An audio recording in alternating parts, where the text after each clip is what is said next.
Hey everybody, welcome to 54 Nights. It has been a while.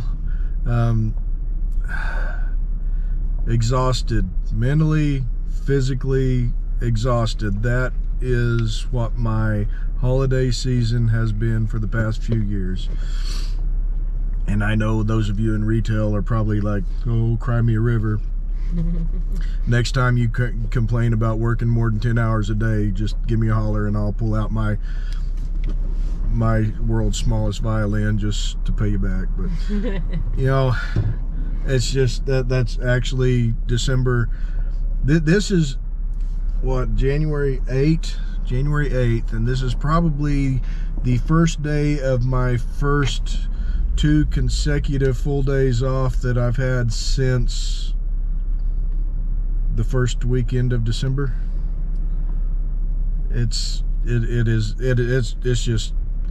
It's normal though. It is something that has become the normal for me for the past 3 or 4 years, is to work every day of December and miss my favorite time of the year.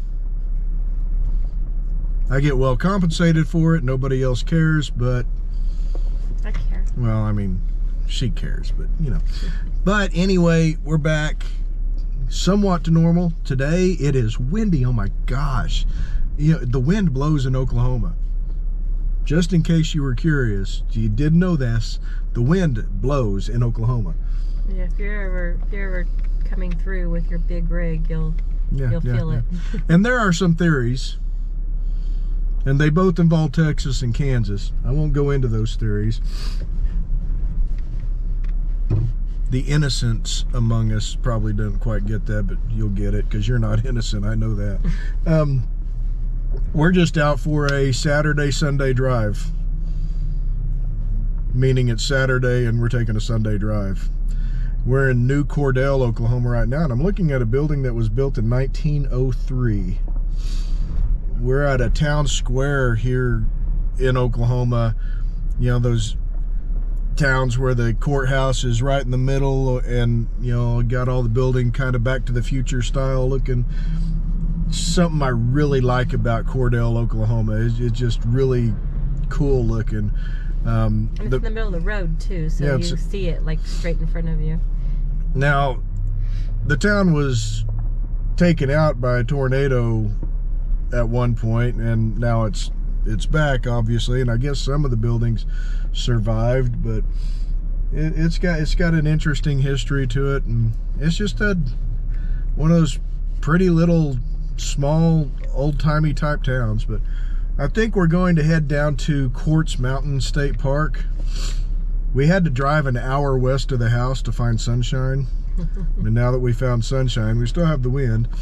But I think we're going to head down to Quartz Mountain State Park and check it out. We have not ever stayed there. It's a little over 2 hours away from the house, so by motorhome it's probably closer to 3. So go down, check it out, see if it'd be a fun place to stay at. Hopefully within the next couple of weeks, hopefully next weekend. I'm crossing my fingers. Couldn't do it this weekend just because got to get caught up and just, I mean, do some deep chilling. But hopefully next weekend we'll be taking the camper out, and maybe we'll go down to Quartz Mountain, maybe we'll go down to Murray, I don't know. But I did look on the calendar, and in February there is an RV show in Texas. Whoa.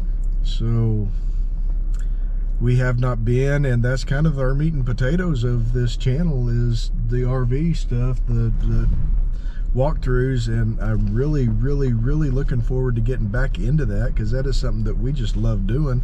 If it doesn't get canceled. Yeah, so we shall see. We'll see what COVID has planned for us.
Quartz Mountain State Park. Okay, the lake was like 27 feet below normal. The first turnoff we went to, there was no lake. Yeah. No lake. I mean, the map, the GPS showed water, you know, but there was none.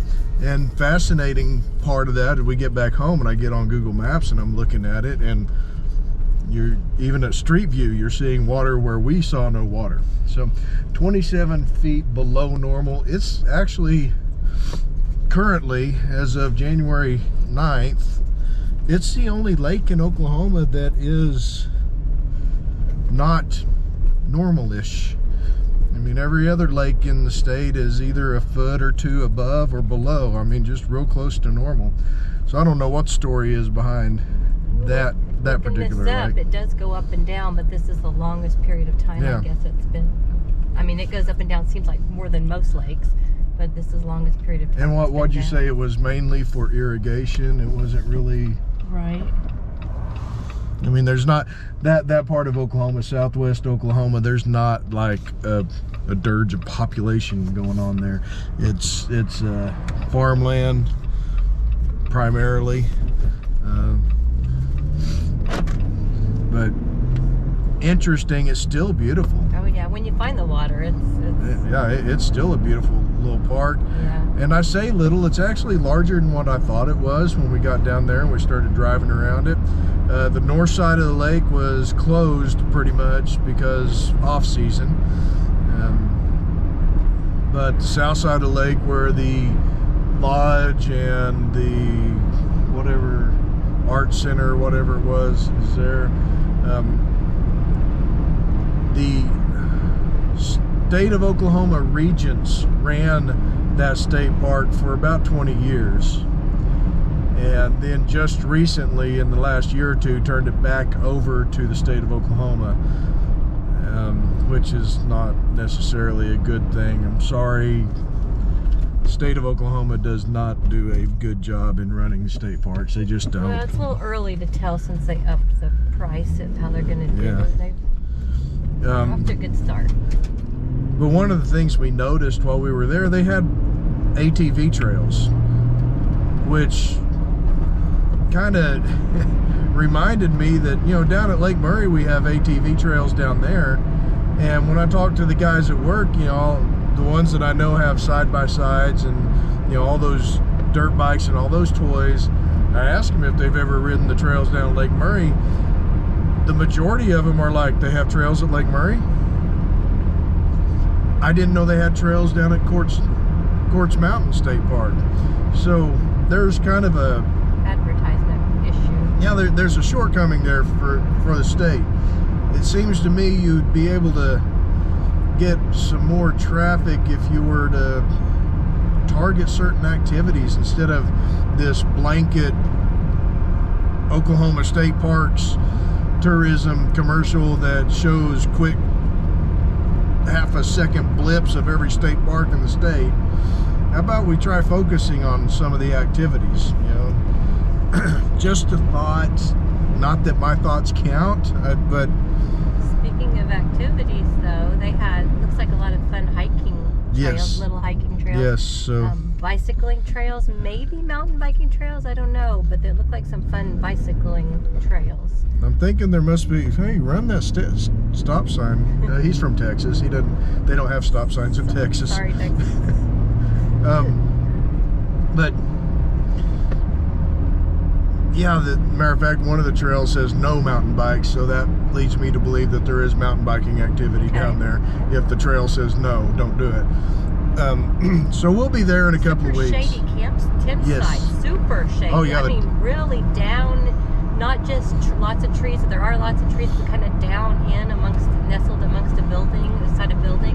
And I mean, it's hard to tell because it was 70 degrees and breezy while we were there, but it looked like it would be nice and cool in the summertime. The campsites, they do not have any 50 amp sites, they're all 30 amps, so probably not the, if you're in a larger RV, it's probably not the best state park to stay at in the peak of summer. Yeah. Beside the river. But if you got a smaller RV that only takes 30 amp, it's probably a great place to go to. As a matter of fact, a lot of the sites are a little bit on the smaller side of it. I did notice that a couple of sites said not recommended for taller rigs, so you guys with those big old, fifth wheels that you have to air down to make it under an interstate bridge probably won't fit in those campsites. And when there's a warning like that, I usually don't make a reservation for the motorhome either. So, but plenty of campsites. We will. I think in a couple of weeks we will be there. I want to go. I'm really interested in going. Especially the hiking trails. We won't be able to go this weekend because she's got hair implants she's got to take care of. Or I'm getting my hair cut. I mean. Oh yeah, okay. I'm the hair implants. She gets them cut. So hopefully the weekend after that we'll end up out there. Just got a lot of catching up to do after the year-long December that I had. So, looking forward to getting back into the camper. I mean, honestly, I think this is the longest time that this camper has sat idle since we bought it. I think that's probably accurate. It's very sad. Even though we had like a record camping year last year. Yeah, well, we almost 70 nights, I think, last year. I mean, we had an awesome year for traveling and staying different places, and hopefully we have another awesome year ahead of us. Just a little bit of a late start, but that's okay. So we will be sure to do a more in-depth Quartz Mountain State Park video when we end up down there. Looks like a nice place, looks like a fun place, and on top of that, we only saw one camper there while we were there yesterday, so that means pretty good opportunity for us to have the whole place to ourselves.